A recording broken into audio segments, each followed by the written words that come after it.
La enseñanza en la iglesia es un mandamiento para los cristianos. Los varones se deben ocupar de la lectura, la exhortación y la enseñanza, dice Pablo a Timoteo en el capítulo 4, versículo 13 de su primera carta. El hermano Oscar Arias nos presenta una serie de 15 estudios sobre la predicación en la iglesia y cómo prepararse para este gran desafío. Acompáñenos en esta serie de podcast de Un Cafecito con la Biblia. Estas clases están dirigidas generalmente para los hombres y aquellos que tenemos la buena voluntad, la buena disposición de servir al Señor. Y que cada vez que lo hagamos, hermanos, nuestro servicio al Señor sea eficaz, sea excelente.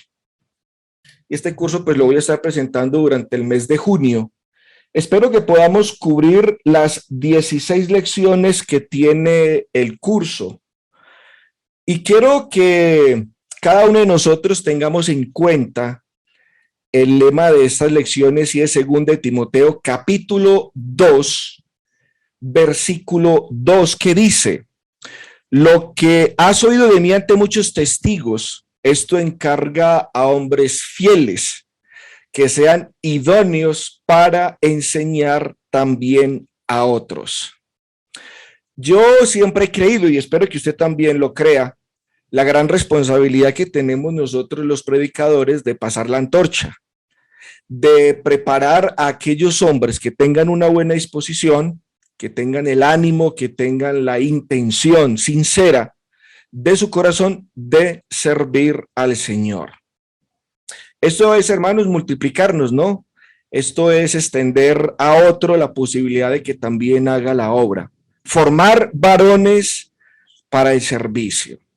Así que nosotros debemos quitarnos la idea de que el púlpito es un laboratorio de ensayo, que es lo que muchas veces hacemos.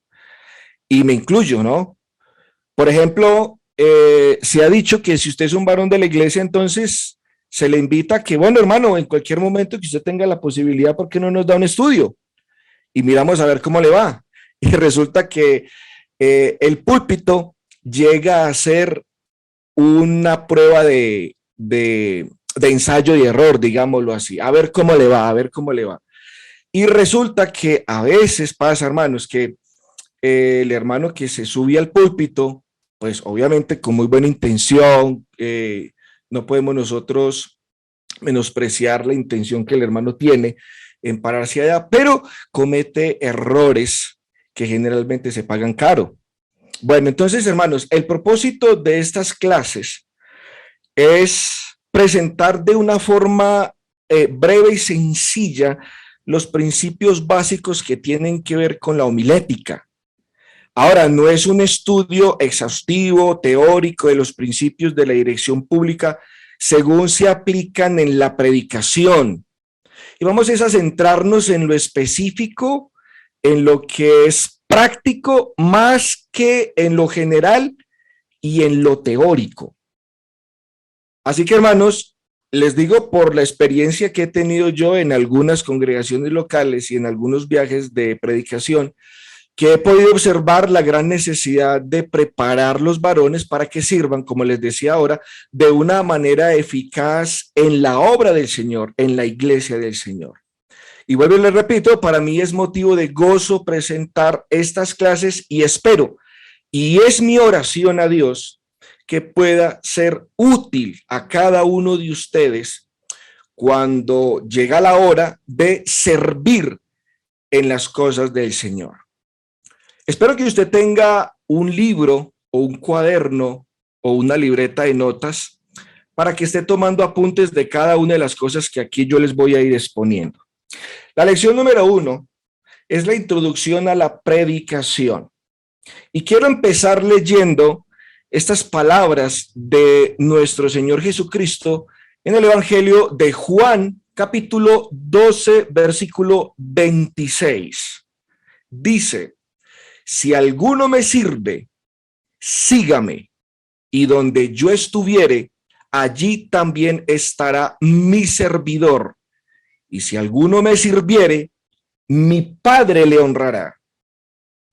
Este versículo es muy apropiado para citarlo en esta noche, porque todos los que estamos aquí presentes, de una o de otra manera, estamos sirviendo al Señor, sea a tiempo completo o por tiempo o por momentos. Jesús está diciendo que si alguno me sirve, debemos seguirlo en su ejemplo, en su vida. Y también dice ahí que hay una promesa y el que me sirve, sígame, y donde yo estuviere, pues allí también estará mi servidor. Si alguno me sirviere, dice Jesús, la última parte del versículo, mi Padre le honrará. Spurgeon decía, si usted ha sido llamado a predicar el evangelio, no se rebaje a ser rey de Inglaterra. ¿Por qué, hermanos? Porque es un honor, es un privilegio, es una bendición muy grande poder servirle al Señor en la iglesia. Sea que usted, hermano, sirva la cena, sea que usted sirva la ofrenda, sea que usted dé un sermón, sea que usted dé una predicación, un estudio. Eso es un privilegio, hermanos, poder servirlo.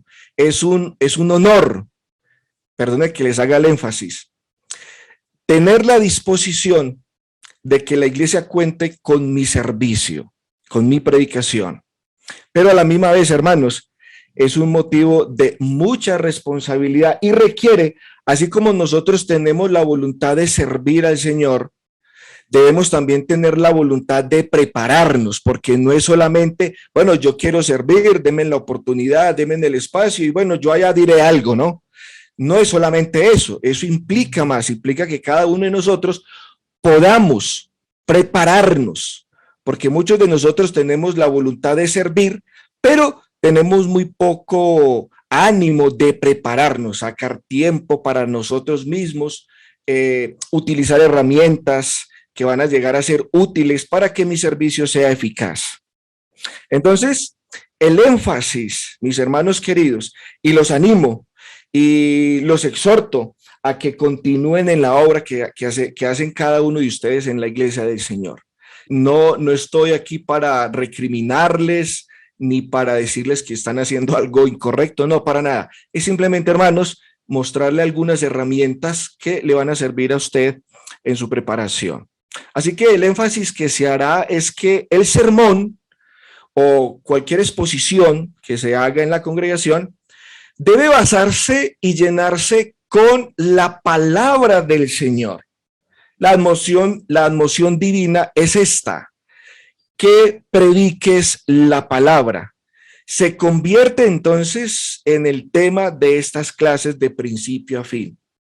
Y desde el punto de vista del contenido del sermón, se espera entonces, hermanos, que estas clases se conviertan en un trampolín para una mayor investigación en el área de cómo predicar y que este trabajo inspire alguna motivación para continuar en el estudio y en su desarrollo. Las técnicas para el diseño, para la preparación y para la presentación del sermón, pues deben ser flexibles. No se puede hacer un molde homilético, digámoslo de esa manera, y vaciar a todos en ese molde. No lo podemos hacer. ¿Por qué, hermanos? Porque cada predicador debe encontrar su propia manera de ser eficaz en la comunicación de la palabra de Dios a los hombres. Por ejemplo, cuando nosotros estudiamos las cartas del apóstol Pablo, Santiago, las cartas de Juan, las cartas del apóstol Pedro, aun cuando todos estos estaban siendo inspirados de una misma fuente, que es el Espíritu Santo, todos tenían un estilo particular. Todos tenían una manera propia de comunicar la palabra del Señor. Así que, inspirados y todo, Dios no les quitó su personalidad, sino que la palabra de Dios iba impregnada con la personalidad de cada uno de ellos. Y en este caso, hermanos, también el de nuestro Señor Jesucristo. Nuestro Señor Jesucristo, su predicación fue eficaz, fue una predicación contundente. Nosotros leemos, por ejemplo, cuando allá en Juan capítulo 7, en el versículo 46 dice, los alguaciles respondieron, jamás hombre alguno ha hablado como este. Así que podemos ver nosotros la manera en que nuestro Señor Jesucristo exponía, la manera en que nuestro Señor Jesucristo predicaba, era algo contundente, eficaz, certero, impactante. Por eso las personas creían realmente que Jesús enseñaba con toda autoridad.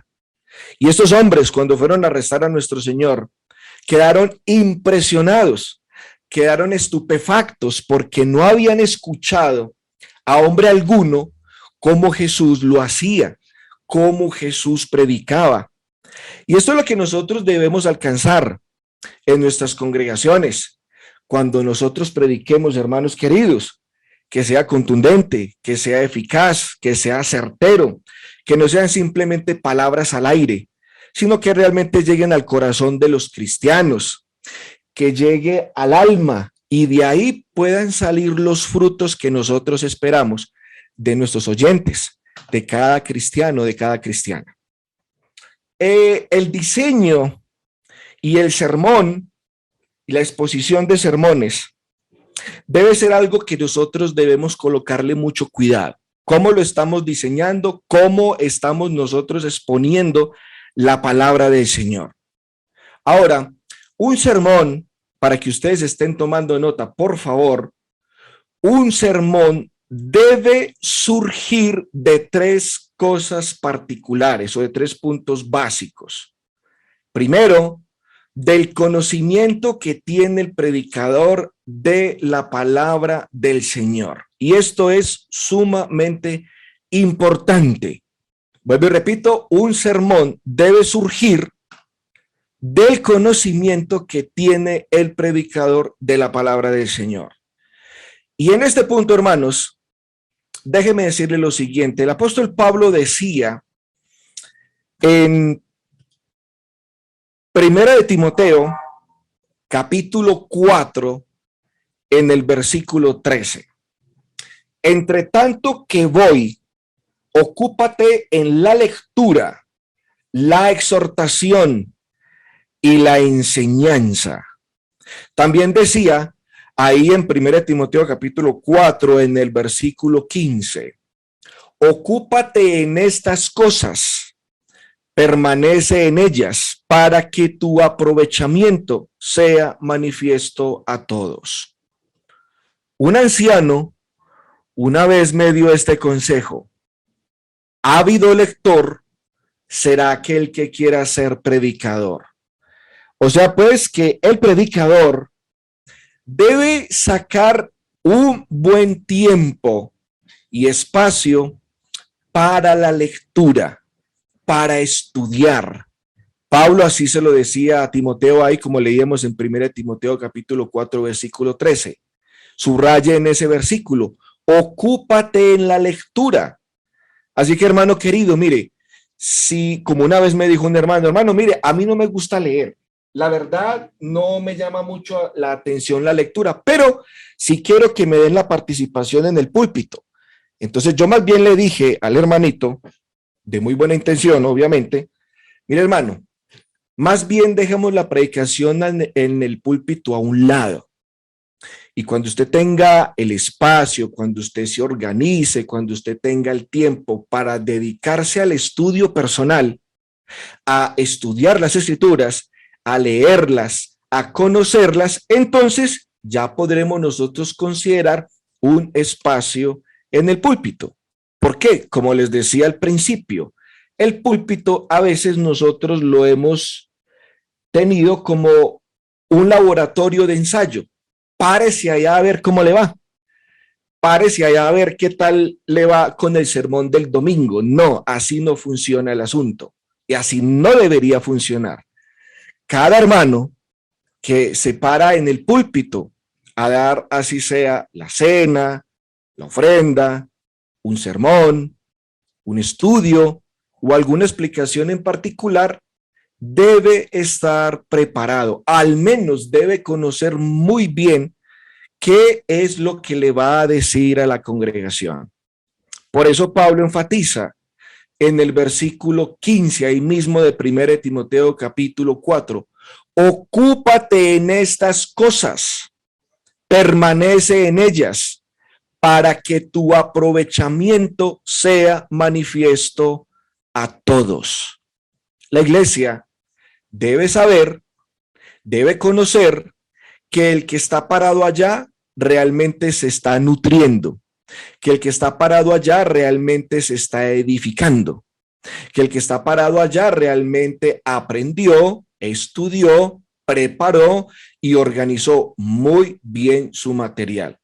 Y resulta, hermanos, que ese aprovechamiento, ese crecimiento personal se va a manifestar ante la congregación. La congregación debe ver que el predicador crece.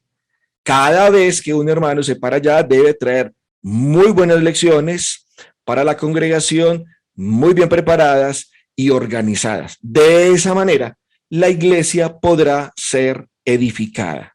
Y obviamente, vuelvo y repito, la iglesia debe ser testigo de que el predicador crece.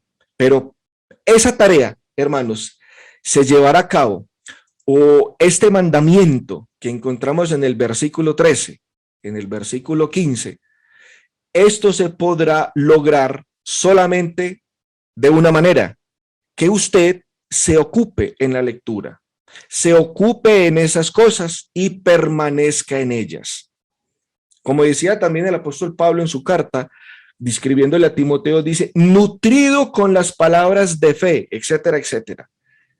El predicador o los varones que estemos sirviendo en la congregación debemos ser nutridos, y la palabra nutrido significa bien alimentados. Debemos comer Biblia la que más podamos. ¿Cuánto tiempo? Todo el tiempo. Y de esta manera nuestro servicio será eficaz. La segunda cosa que nosotros debemos tener en cuenta de lo que debe incluir un sermón, o un sermón debe surgir del conocimiento que tiene el predicador de la palabra de Dios. El segundo punto es la profundidad de su convicción. Y de este punto podemos nosotros citar 2 Corintios capítulo 4, versículo 13. Pero teniendo el mismo espíritu de fe, conforme a lo que está escrito, creí, por lo cual hablé. Nosotros también creemos, por lo cual también hablamos. Un sermón debe surgir, debe nacer del conocimiento que tiene el predicador de la palabra del Señor. Y segundo, de la profundidad de su convicción. ¿Qué tanto cree usted lo que está enseñando, de lo que está predicando? Porque a veces nosotros, lo que ha pasado, y lo digo, hermano, porque pues me ha pasado a mí, y es que a veces nosotros repetimos como loro mojado lo que otro ha estudiado, lo que otro ha escrito, o lo que otro ha alcanzado como producto de su estudio personal. Y a veces nosotros citamos tal cual las palabras como están escritas en el sermón o en los artículos. Y bueno, yo podría decir, yo sé lo que dice el artículo, yo sé lo que dice el hermano que escribió el comentario, pero ¿qué cree usted? O sea, ¿cuál es su convicción?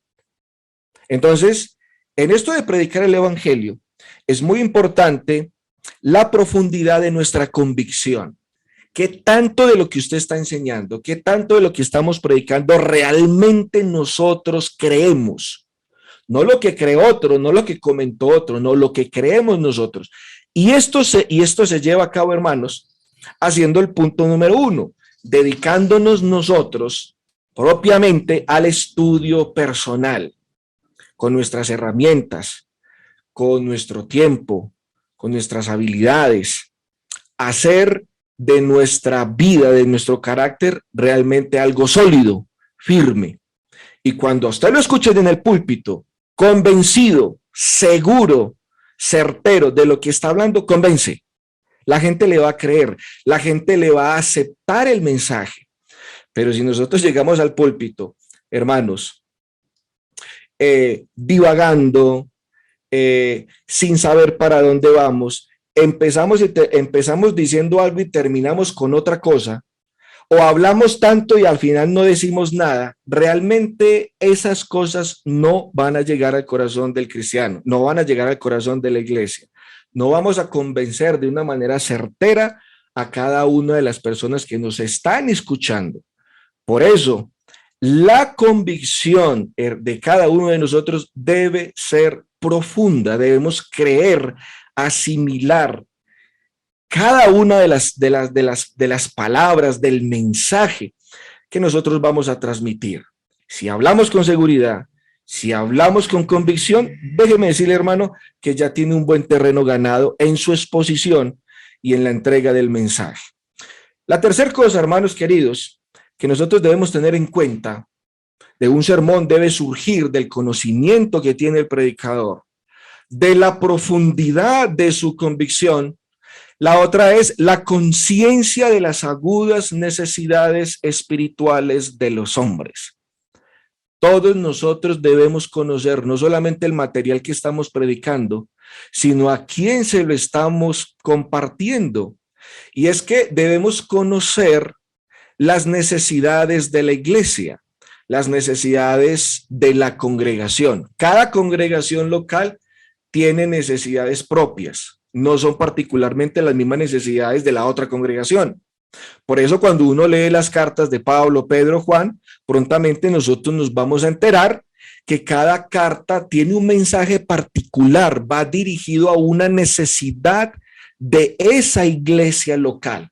Cuando estudiamos la carta de Apocalipsis, el mensaje a las 7 iglesias de Asia, encontramos que cada mensaje de Cristo a la iglesia va a una necesidad específica. Entonces, el predicador o el varón que está sirviendo debe conocer las necesidades espirituales de sus oyentes. Y en base a eso, entonces, el sermón podemos tenerlo ya armado, podemos tenerlo ya organizado. Vuelvo y repito, del conocimiento que tiene el predicador de la palabra del Señor, de la profundidad de su convicción y de la conciencia de las agudas necesidades espirituales de los hombres. Una vez supe yo de un hermano que servía en la congregación, no en la iglesia donde soy predicador, sino en otra congregación, que para sus sermones él veía un personaje que es muy famoso. Yo no lo volví a ver aquí en Colombia, pero se llamaba Jorge Duque Linares, que era un motivador espiritual. Y él hablaba siempre de un mensaje positivo, mente positiva. Obviamente yo en algún momento lo llegué a escuchar y tenía conferencias muy interesantes. Pero el varón, preparaba sus estudios escuchando a Jorge Duque Linares tener una mente positiva. No, esa no es la fuente correcta. El sermón, hermanitos queridos, como leíamos ahorita, el texto del apóstol Pablo a Timoteo, que prediques la palabra, debe nacer de la palabra del Señor. Así que les enfatizo estos 3 puntos: del conocimiento que tiene el predicador, de la palabra del Señor, porque es la fuente de la cual van a surgir los sermones. Y debe ser así. La profundidad de su convicción, la conciencia de las necesidades espirituales de los hombres. Sin embargo, déjeme decirle, hermano, lo siguiente: es ventajoso para la efectividad del púlpito que el predicador o el hermano, si comprende los principios generales que han sido reconocidos y registrados por aquellos predicadores que tienen experiencia, y es posible que usted memorice las reglas generales de la construcción y de la entrega de sermones. Puede que usted conozca todas las reglas de homilética y puede que usted organice todo muy bien, pero a la misma vez falle en el arte de predicar. Usted puede tener el sermón muy bien organizado, pero fallar en la entrega del sermón, o sea, en la manera en que usted lo está entregando. Así que La predicación, hermanos, es eficaz porque es un arte. La predicación eficaz llega a ser un arte. Y con esto, ¿qué quiero decirles? La destreza en la predicación se adquiere mediante el estudio de lo siguiente, y es, primero, la palabra del Señor. Segundo, las personas. Tercero, el tiempo en que uno vive. Y cuarto, las técnicas de predicación. Vuelvo y repito, la predicación eficaz es un arte. La destreza en la predicación se adquiere mediante el estudio de lo siguiente. Vuelve y enfatizamos el punto. La palabra de Dios, conocer las personas. También es muy importante los tiempos en que uno vive. Y las técnicas de predicación deben ser efectivas. Deben ser efectivas. Bueno, esta habilidad también se adquiere con la experiencia en el laboratorio de la vida, que también le va a ayudar mucho. Sus experiencias, sus vivencias en la iglesia, en el servicio, con las personas del mundo, en su casa. Todo ese tipo de cosas va a enriquecer la manera en que usted vaya a exponer la palabra del Señor. Las técnicas del diseño y la entrega de sermones deben hacerse, hermanos, prácticas mediante la aplicación. Las reglas expuestas en estas clases que vamos nosotros a ir estudiando serán entonces interpretadas a la luz de un concepto de predicación como la proclamación y la aplicación de la Biblia como la verdad de Dios. Una cosa, hermanos, es la proclamación, o sea, pues, la exposición, la entrega del mensaje, y otra cosa es la aplicación de la Biblia como la verdad de Dios. Nosotros tenemos que tener la habilidad, no solamente de exponer la palabra del Señor, sino también que los oyentes, el hermano o la hermana que nos está escuchando, pueda conectar eso que el predicador me está enseñando con mi vida. O sea, ¿de qué me sirve a mí lo que él está diciendo? ¿Cómo lo aplico yo a mi vida personal? ¿De qué me sirve? ¿Y qué manera puedo yo entonces interiorizar esa verdad de Dios en mi vida, en mi corazón, en mi experiencia, en mi diario vivir? Entonces, aquí hay mucho trecho y aquí hay una gran diferencia. Vuelvo y repito. Una cosa es la proclamación y otra cosa es la aplicación de la Biblia. Nosotros debemos tener la habilidad no solamente de exponer, sino de que eso que yo estoy diciendo se aplique a cada uno de aquellos que me están escuchando. El sermón bíblico, ¿no? Y cuando yo digo el sermón bíblico, me estoy refiriendo que todo sermón debe estar basado y debe estar lleno de un así dice el Señor. Así dice el Señor. Entonces, los tipos de sermones que nosotros vamos a estar estudiando en estas clases son los sermones expositivos, los sermones temáticos y los sermones textuales.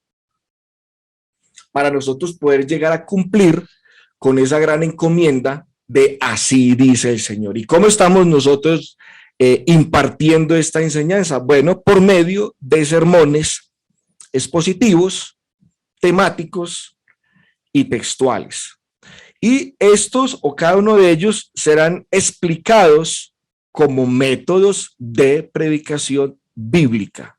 Obviamente, como les decía ahora, cada uno tiene y va a desarrollar su método, su estilo, su forma de transmitir el mensaje. Yo creo que todos los hermanos, si somos diligentes en el estudio de la palabra del Señor, juiciosos en nuestra preparación, podemos llegar a tener un buen servicio en la iglesia.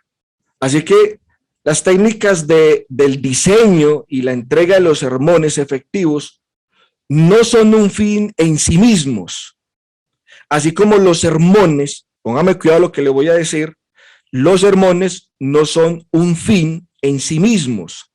Los sermones no son exhibiciones para ser evaluados por los espectadores curiosos o los analíticos o los críticos. Los sermones tampoco son hazañas de destreza, de oratoria, por las cuales un predicador busca ser admirado o halagado por la audiencia. Más bien, hermanos, los sermones son proclamaciones públicas de la palabra de Dios, diseñadas para influir en la mente y en el comportamiento espiritual, emocional, moral de la iglesia local. Estos discursos, hermanitos queridos, deberían informar al ignorante, denunciar al transgresor, exponer la falsa doctrina, inspirar a los fieles, desafiar a los indiferentes, animar a los abatidos y obviamente, hermanos, revelar el plan de salvación para la humanidad. Vuelvo y repito, los discursos o los sermones bíblicos deberían informar al ignorante, denunciar al transgresor, exponer la falsa doctrina, inspirar a los fieles, desafiar a los indiferentes, animar a los abatidos y revelar el plan de salvación al perdido. Generalmente ha pasado que algunos de nosotros nos hemos enfocado mucho en exponer la falsa doctrina. A veces creemos que la función primordial del predicador es denunciar cuanta falsa doctrina resulte. Bueno, eso hace parte de la obra del predicador, exponer la falsa doctrina, pero no es todo, no es todo. Debemos nosotros tener en cuenta que la predicación incluye informar, inspirar, desafiar, animar. Es una suma de muchas cosas, es una suma de muchas cosas. Estas 7 cosas son cosas principales. Hay más, las vamos a ir estudiando con la ayuda del Señor. Los sermones deben entonces estar diseñados, deben estar organizados para acusar, para informar, para conmover, para convencer, para persuadir, para tranquilizar y para animar y para presentar la verdad salvadora. Ojalá usted esté tomando apuntes de estas 8 cosas. Vuelvo y se la repito. Los sermones están diseñados ¿para qué? Para acusar, para informar, para conmover, para convencer, para persuadir, para tranquilizar, para animar, para presentar la verdad salvadora.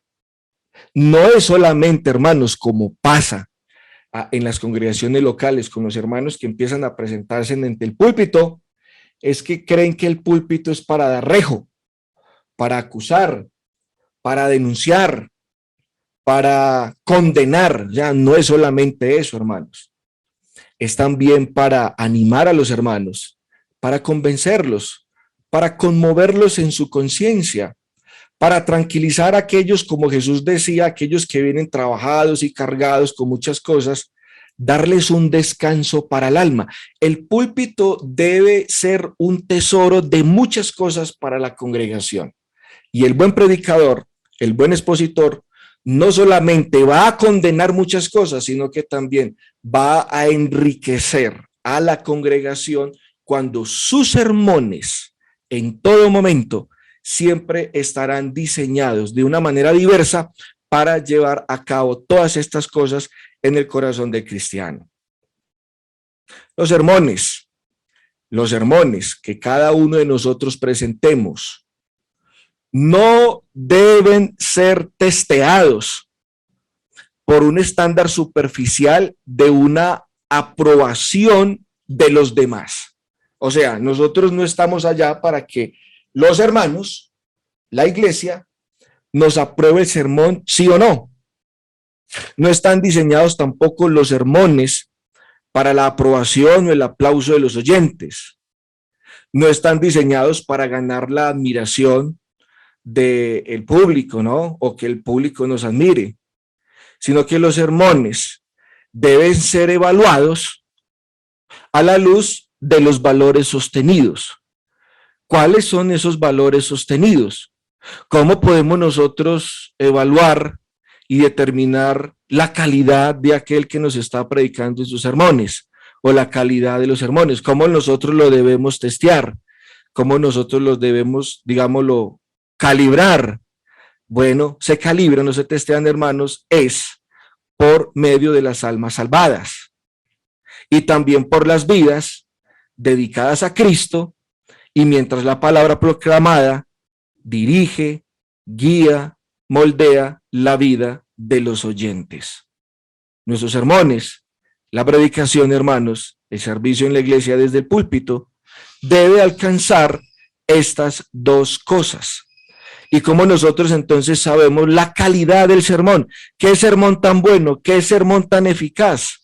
Bueno, no es tanto eso, no es tanto que nosotros busquemos que los hermanos aprueben el sermón diciéndonos qué bacanería de sermón, parce. No, nosotros debemos evaluar el sermón es con el efecto que el sermón tiene, o sea, las almas salvadas. Si estamos salvando a las personas, si hay alguna persona convertida, si alguna persona llegó a creer en nuestro Señor Jesucristo por medio del Evangelio, maravilloso, el sermón es eficaz. Si los sermones dados en la congregación desde el púlpito están haciendo que las vidas sean más dedicadas a Cristo y que la palabra del Señor los está dirigiendo, los está guiando, los está moldeando. Hombre, esa es la eficacia del sermón, cuando se hace vida en el corazón de los hermanos, cuando los hermanos cambian. Si un hermano, por ejemplo, lleva mucho tiempo en asistir a las reuniones locales y después de un sermón bien expuesto, el hermano se convence y cambia, esa es la verdadera evaluación del sermón. Cuando el sermón se forma o tiende a llegar a ser vida en los cristianos, cuando las vidas son transformadas, cuando los hermanos son guiados por el sermón, cuando la iglesia se conmueve, cuando la iglesia se anima, cuando la iglesia se fortalece, cuando la iglesia cambia con el sermón. Eso nosotros podríamos decir que es un excelente sermón. Los sermones, hermanos, no están diseñados solamente para dar garrote, sino también para animar. Hay un salmo que a mí me gusta mucho, que es el Salmo 23, dice: tu vara y tu cayado me infundirán aliento. Ese es el propósito, infundir aliento en las congregaciones, no desaliento, que es lo que a veces pasa. En vez de animar, resultamos desanimando a los hermanos. Con la vara nosotros debemos infundir aliento, infundir ganas, infundir cambio, infundir transformación, que las personas realmente vivamos el cristianismo, que las personas sean moldeadas con la palabra del Señor. Así que, hermanos, con esta introducción, porque esta es una pequeña introducción a lo que vayamos a estudiar el viernes, y el domingo, quiero entonces incentivarlos, motivarlos a que sigan sirviendo en la congregación. Pero así como tenemos las ganas, el ánimo de que cuenten conmigo para el sermón, cuenten conmigo para la cena, cuenten conmigo para alguna exhortación, desde el púlpito, ese mismo ánimo, ese mismo entusiasmo, usted también lo coloque en su preparación, Como les decía al principio, el púlpito no es un laboratorio de ensayo. Voy a ver cómo me va. No, no es cómo me va. Usted tiene que estar preparado, usted tiene que pararse allá conociendo muy bien su material, qué es lo que va a decir, convencido y conociendo realmente las necesidades de la iglesia, y obviamente su sermón debe estar lleno de la bendita palabra del Señor. Espero que con los consejos, los puntos que yo les vaya a ir exponiendo en estas clases, sean herramientas útiles para su servicio.